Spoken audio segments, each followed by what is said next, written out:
Why Democrats' good election results and Biden's struggles are not incompatible. The 2023 elections are in the books, and Democrats, including the White House, are elated over how well their party did in states as different as Kentucky, Ohio, and Virginia.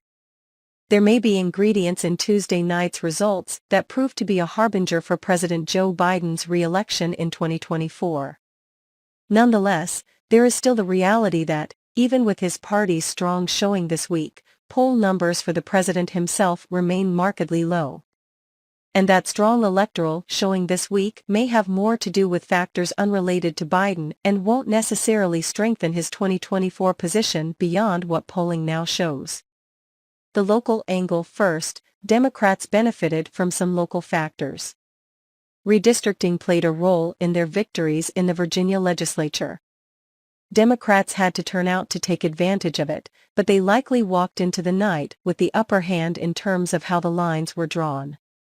And Kentucky Governor Andy Beshear ran a strong campaign on a record voters grew to like over 4 years. Looking throughout the state, he made gains versus his margins in the 2019 governor's race, enough for an impressive victory. Lower turnout elections are going Democrats' way right now. In the special and off-year elections this year, we are seeing smaller and likely disproportionate electorates come out to vote. Voting numbers are still incomplete, but turnout was down in Mississippi, Kentucky, and Virginia on Tuesday compared to 2019. And those numbers were already below the voter turnout those states see in the midterm of presidential years.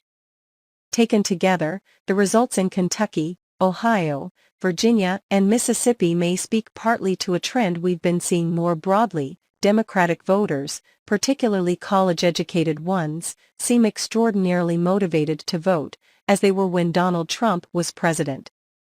It's become even more pronounced in the wake of the Supreme Court decision overturning Roe v. Wade last year.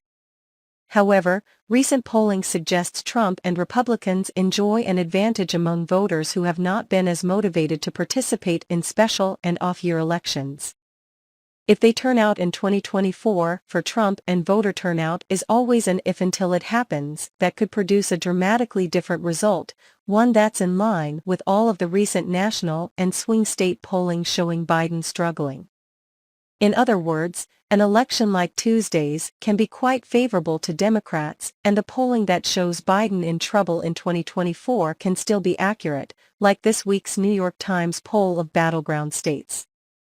Ohio exit poll shows strong Democratic turnout and low opinions of Biden. NBC News Ohio exit poll makes for an interesting companion to the Times poll, and it illustrates the turnout dynamics at play. The exit poll showed a very favorable electorate for the left, as the state voted to expand abortion rights and legalize recreational marijuana. Trump won Ohio by 8 points in 2020, but in the exit poll question asking people how they voted in that election, the result was a Biden edge by 2 points. When recollecting past choices like that, voters tend to overestimate the incumbent, but not to this degree.